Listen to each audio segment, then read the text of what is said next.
জয় গুরু। আমাদের ঠাকুর বলেন, সুসন্তান ও বিবাহের উপর একটা নিবিড় সম্পর্ক আছে, তাই সঠিক বিবাহ না হলে সঠিক সন্তানও হবে না।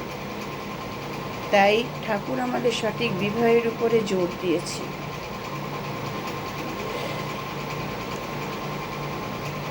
বিবাহের আগে দেখতে হবে পাত্রের বংশ, বর্ণ, বিদ্যা, বুদ্ধি, সর্বোপরি দেখতে হবে তার বৃত্তি প্রবৃত্তির সাথে মেয়ের বৃত্তি প্রবৃত্তির সামঞ্জস্য হচ্ছে কিনা।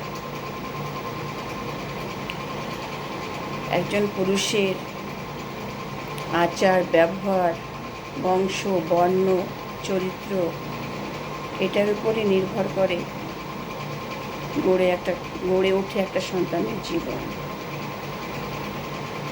তাই সুসন্তান পেতে হলে সুন্দর বিবাহ দরকার। বাবা মাকে আদর্শবান হতে হবে, সৎ হতে হবে, তবেই একটা ভালো সন্তানের জন্ম হবে। স্ববর্ণের বিবাহের কথা বলেছেন আমাদের ঠাকুর, আবার সমগোত্রের বিবাহ নিষেধ করেছেন। সমগোত্রের বিবাহ হলে কিছু বংশগত জিনগত রোগ সন্তানের উপরে বর্তায়। তাই অনুলোম বিবাহের কথা ঠাকুর বলেছেন, প্রতিলোম বিবাহ নিষেধ।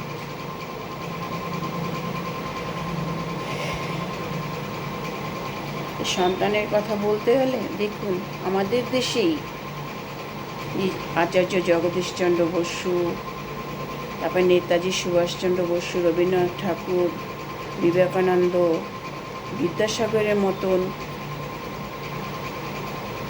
মহাপুরুষের জন্ম হয়েছে আমাদের এই দেশে। কেন?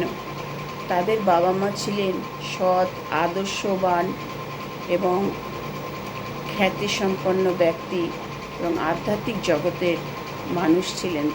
তারা মায়েরা ছিলেন এক একজন মহিষী নারী, যেমন ভুবনেশ্বরী দেবী, ভগবতী দেবী, ভুবন মোহিনী দেবী। তারপরে আবার যদি অবতারের কথা বললেন, তাহলে হচ্ছে আমাদের অনুকূল চন্দ্র, যুগ পুরুষোত্তম শ্রী শ্রী ঠাকুর অনুকূল চন্দ্র। তার বাবা ছিলেন শিবরাম চক্রবর্তী, মা ছিলেন মনমোহিনী দেবী। তাই ভালো সন্তান পেতে হলে আগে বাবা মাকে সৎ এবং আদর্শবান হতে হবে। প্রেম, প্রীতি, ভালোবাসা, শ্রদ্ধা থাকতে হবে। পরিবারের মধ্যে শান্তি থাকতে হবে এবং স্বামী স্ত্রীর সম্পর্ক সুন্দর হতে হবে, তবেই একটা ভালো সন্তানের জন্ম হবে। আবার আমাদের ঠাকুর বলেছেন যে আমাদের খাদ্যের উপর শরীরেও একটা নিবিড় সম্পর্ক আছে। আমরা যেমন খাদ্য গ্রহণ করব, আমাদের শরীরও সেরকম থাকবে। আমাদের খাদ্যের উপরে আমাদের শরীরের সুস্থতা নির্ভর করে। তাই আমাদের উচিত সহজ প্রাচ্য খাবার খাওয়া বা নিরামিষ আহার, কিন্তু গুরুপাক আহার নিষিদ্ধ বা অস্বস্তিকর খাবার নিষিদ্ধ, যেগুলো খেলে শরীরে অস্বস্তি হয় সেসব খাবার খাওয়া উচিত নয়। আমাদের এই খাবার দাবারের উপরে আমাদের শারীরিক ও মানসিক অসুস্থতা কিন্তু নির্ভর করে। তাই আমাদের উচিত যে আমাদের খাবার যাতে সুন্দর হয় এবং সহজ সরল বা সহজপ্রাচ্য হয়, সেই দিকে আমাদের সবসময় নজর রাখতে হবে। তবেই আমরা ভালো থাকব, তবেই আমরা সুস্থ থাকব। জয় গুরু।